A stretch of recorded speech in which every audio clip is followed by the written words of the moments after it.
Hey everybody, it's KK's World, and today we will be going over the entire history of cheating scandals, controversies, and overall shady stuff that's happened with American Ninja Warrior throughout its history. I want to note that not all of my own personal theories in here are confirmed, so take my opinions with a grain of salt. These are just the things I see as controversial and or shady. With all that out of the way, let's begin. In A&W 1, William Spencer achieved the fastest time on the qualifying course and was looking like a strong candidate to go to Japan. However, after the first semifinals challenge, Spencer collapsed on the beach due to heat exhaustion. Luckily, he was okay and has since went on to carve out a successful career as a stuntman. Still, this kind of just shows the dangers and hazardous conditions of early A&W and the likely lack of understanding by the producers. During A&W Seasons 2 and 3, there was a segment between semifinals and Japan known as Boot Camp. The main idea was the remaining 15 competitors would battle it out for the top 10 spots, and those 10 would get to go to Japan and compete on Sasuke. Now, perhaps more than any other round in A&W history, both boot camps feel heavily scripted. Maybe that's just the dramatic effect they gave off, I don't know. It's never been confirmed to my knowledge that boot camp was actually scripted, though. However, there was some controversy regarding a competitor in A&W2's boot camp, Patrick Cusick.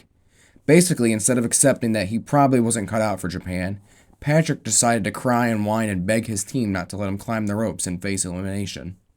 And thanks to Evan Dollard, who took his place, Cusick got his way, moved on to Japan, and then failed the rolling escargot on stage 1. So yeah, he was definitely cut out for Japan.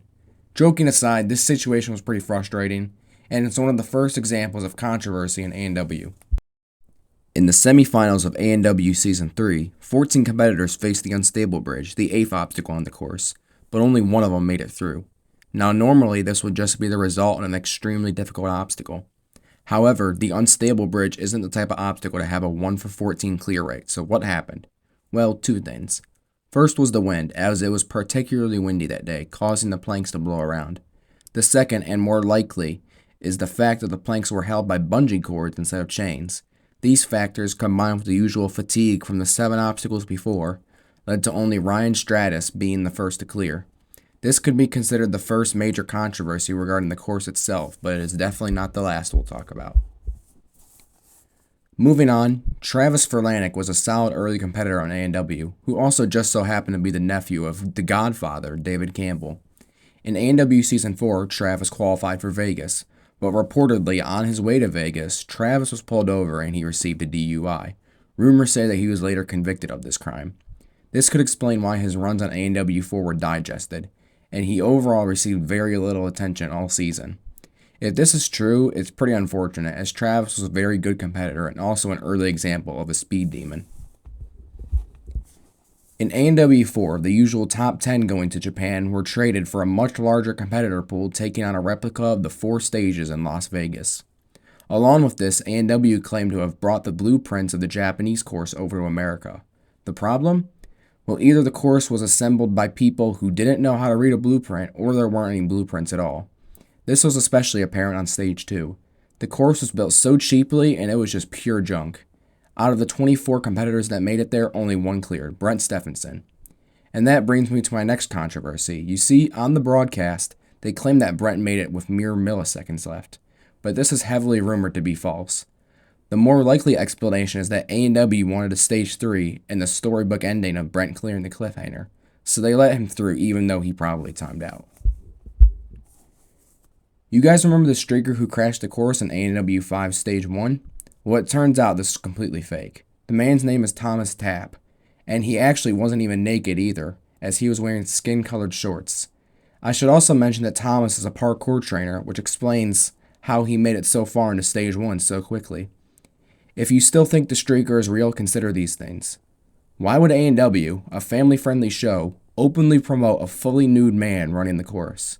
Also, A&W has very strong security, so the odds of a man getting through 6 whole obstacles before being taken off is astronomically low.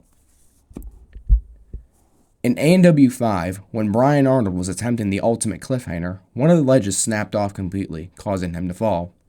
Due to this obviously being unfair, the producers gave him a rerun, and that's the run where he made it all the way to the flying bar before his heartbreaking fall. This brings up a huge what if. What if that ledge never snapped, and Brian got to the flying bar on his first run? Being less tired, he may have cleared Stage 3 and became the first American Ninja Warrior. Instead, we'll never know. Additionally, to my knowledge, this is the only time in the show's history where the cliffhanger malfunctioned. Isn't it kind of convenient it happened on the run of the competitor who had by far the biggest shot to win? Again, just a theory. Moving on. In A&W 6 Stage 1, the third obstacle was the brand new silk slider. Competitors had to grab 2 pieces of silk and slide down a large track and precisely land on a small landing platform. The obstacle ended up being a pretty big ninja killer, with 24 of the 90 Vegas qualifiers falling there. The problem here comes from the platform itself. When competitors fell into the water, that water would splash back up onto the platform, making the landing a lot more difficult and pretty unfair. Thankfully, the platform was made a little higher and larger in A&W 7, and the obstacle became fair. Okay, now this is a big one. In A&W 7, for the first time in A&W history, we got a total victory. This was achieved by Jeff Britton, who had a mere 0.35 seconds left. The other competitor, Isaac Caldiero, also achieved total victory, and he did it faster than Britton, clearing with 3.86 seconds left. Winning A&W at the time meant taking home the $1 million prize. However, the producers decided that even though both achieved total victory, Caldiero did it faster, so he should take home the entire $1 million prize. This meant Jeff, despite being the actual first American Ninja Warrior and having a perfect season, didn't receive a single cent for his remarkable accomplishments. Now, understandably, this infuriated a lot of people, so much so that a GoFundMe was even set up for Jeff at the time. Despite massive backlash, this ended up happening 2 more times in the show's history. One was in A&W 15, where Vance Walker climbed faster than Daniel Gill, and the other was in 16, where Caleb Bergstrom was outclimbed by, again, Vance Walker. So, if you really think about it, Vance made himself a multi-millionaire by jeffing other competitors. Up to A&W 7, there were definitely a big group of established competitors. However, once A&W 8 came around, many top veterans were missing. Think names like Paul Casimir, Idoko Abu, Elliot Hall, and many more. Even the competitors that did stay did kind of get shafted by the editors, like Brent Stephenson and David Campbell, who he had to go through the walk-on line. So there are a couple of theories here. The first is that some of the competitors just couldn't compete due to external matters. And to be fair, we now know Paul Casimir didn't compete because he was getting married. Still, that doesn't explain why he never, ever came back. The other is that the producers just wanted new competitors and new storylines for the new era, leading to a bigger push of competitors like Drew, Daniel, and Najee. Either way, it's definitely strange how many older top competitors got shafted and or retired after A&W 7. For all of his runs up until A&W 7, Flip Rodriguez would always wear a black and white mask, leading to his nickname of the Masked Man. However, the story behind the mask is much darker than anybody could have imagined. I want to give a warning here because the next bit is about to contain some very touchy and upsetting subjects, so you have been warned. In A&W 8, Flip revealed that the mask was a means of hiding. From what you might ask? Well, during his childhood years, Flip Rodriguez would be sexually abused. The fact that Flip had the bravery to not only reveal this, but write a book in the following years is just incredible, and it really just showed the amazing character of who he is. Years later, Flip would begin wearing the mask during his runs again as a way of coming to terms with his past. I, and the entire ninja community, stand with Flip and applaud his journey from his past to the amazing person he has and is continuing to become. Wingnut Alley was the 5th obstacle on Stage 2 in A&W 9. You had to make some absolutely ridiculously long transitions from wingnut to wingnut, along with a borderline hazardous leap to the landing. The problem with it is that it was just too hard and overkill compared to the rest of the stage. For some reference, there were 41 people who made it to Stage 2 in A&W 9, the most ever, and 32 of them made it to Wingnut Alley. Out of those 32, only 3 cleared. This led to some controversy among fans, as many considered the obstacle to be overkill, and also made Stage 2 a little boring at times. This is definitely minor among controversies, but I still thought I should point it out due to the large amount of negativity the obstacle receives. Oh yeah, and in A&W 10 it wasn't much better, as out of the 15 that made it there, only 4 of them cleared. There were also several competitors who took pretty hard falls in the landing, and although nobody was seriously injured, thankfully, some of the moments were very scary and very clearly a safety hazard. On A&W 10 Stage 2, there was a new third obstacle called Deja Vu. The problem? It was built terribly and kept malfunctioning. Too many people were getting screwed over, so they eventually wiped the results and let those competitors rerun. Even on the runs that were aired, people like Daniel Gill still got screwed over. Also on Stage 2 in A&W 10, Wingnut Alley decimated the field, so much so that only 2 competitors were able to clear the whole course, Sean and Drew. Drew's clear happened smoothly, and it seemed that way if you watched Sean Bryan's run too. However, Sean actually timed up on the water walls. The producers wanted a showdown on Stage 3 though, to see who would take home the $100,000 prize for last man standing. So they let him run the water walls again, and he cleared. So, famous ninja competitor Najee Richardson has asthma, and he struggled with it multiple times in the course.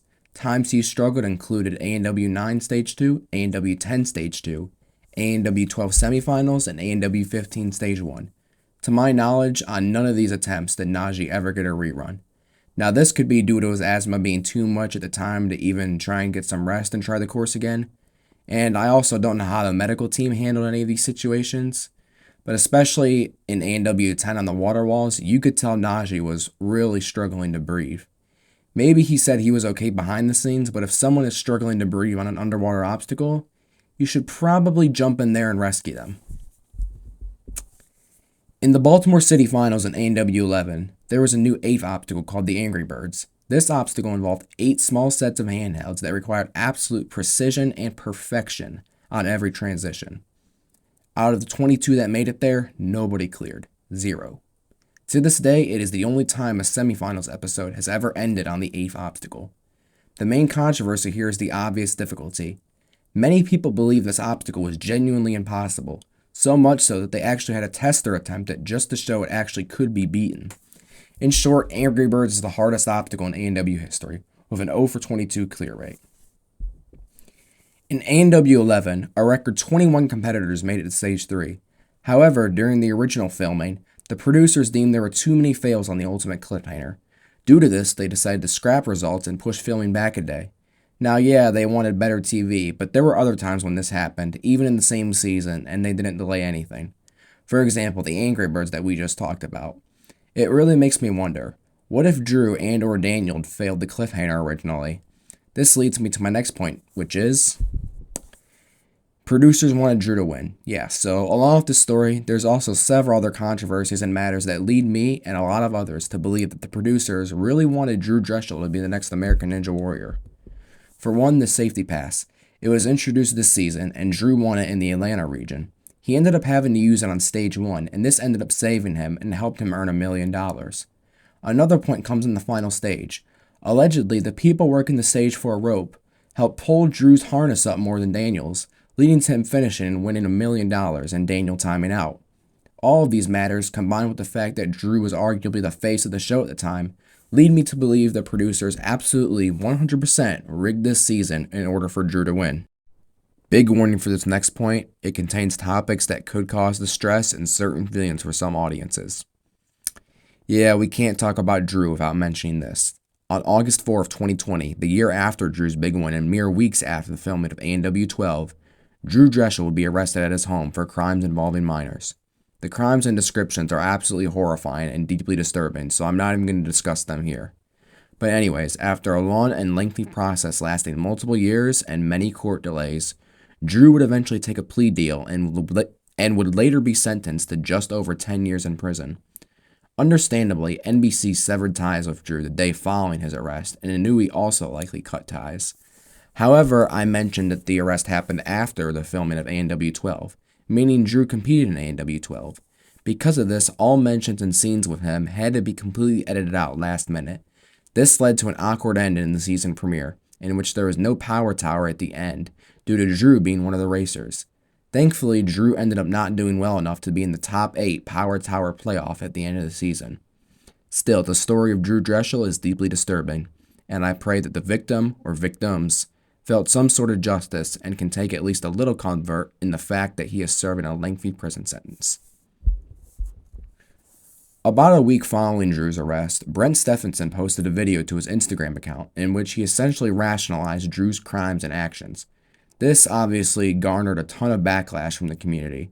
Soon after this video, another video was uploaded to the same account in which Brent stated that he was retiring from Ninja. He explained that he was getting digested and shafted by the editors, and he said this was because he was a Trump supporter. He then went on to complain about several other competitors and groups. After this video, even more people turned their backs on Brent, and allegations have since come out that Brent was even racist towards some fellow ninjas. It seems that since this, Brent has continued to dive further off the deep end, becoming a flat earther and being anti-vax, just to name a few. Speaking of A&W 12 and controversy, the season was heavily modified due to the COVID-19 pandemic. This led to a new format, in which 50 top ninjas would each bring along 2 other competitors to join their team.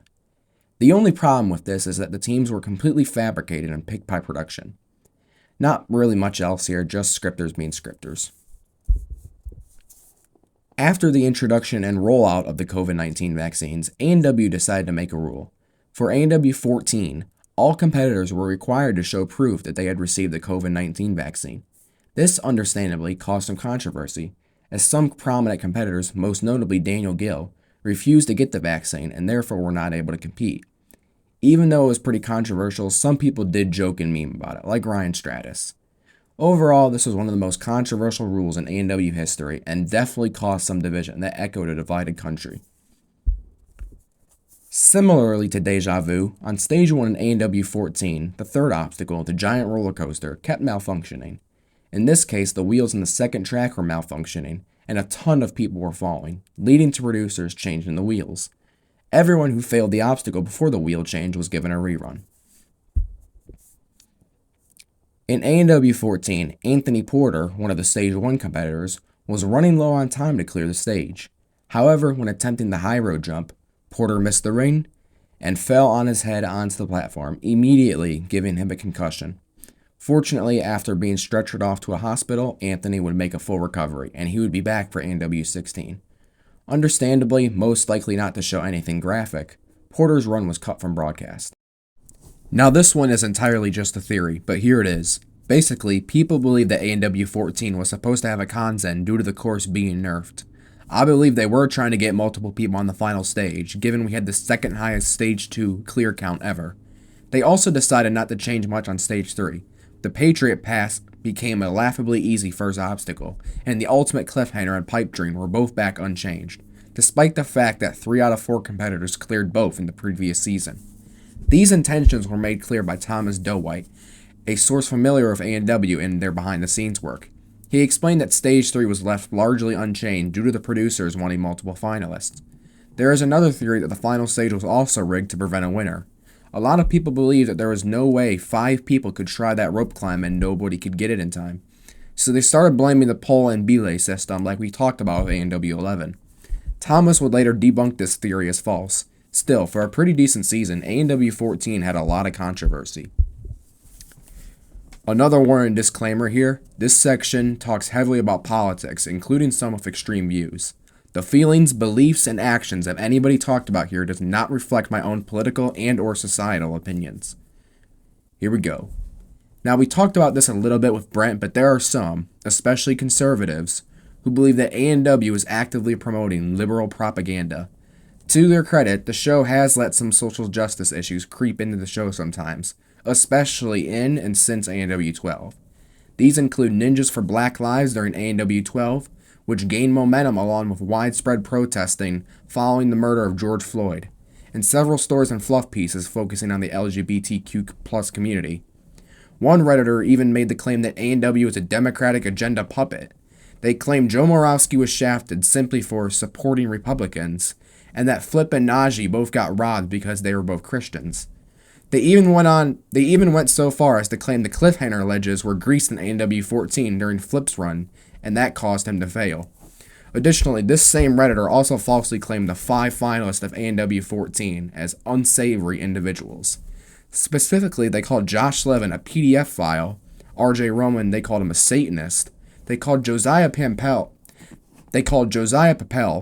an Antifa member, they claimed that Jay was female to male transgender, and they claimed that Caden Lebsack was a pothead.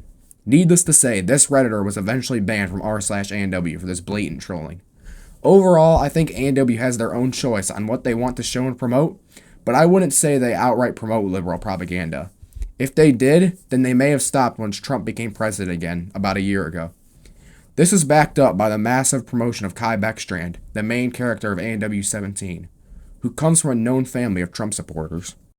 Alright, moving on from politics. If the Angry Birds is the hardest obstacle of all time, then the drop zone definitely has a case for being the most dangerous of all time.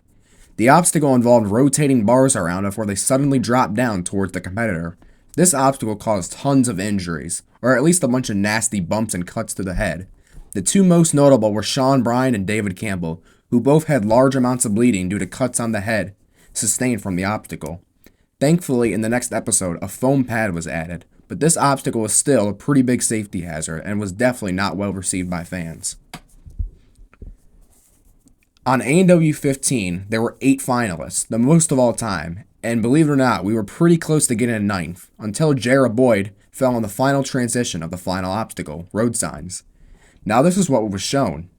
It turns out this was his second attempt. On his first attempt, he actually cleared road signs, but the producers deemed his technique illegal.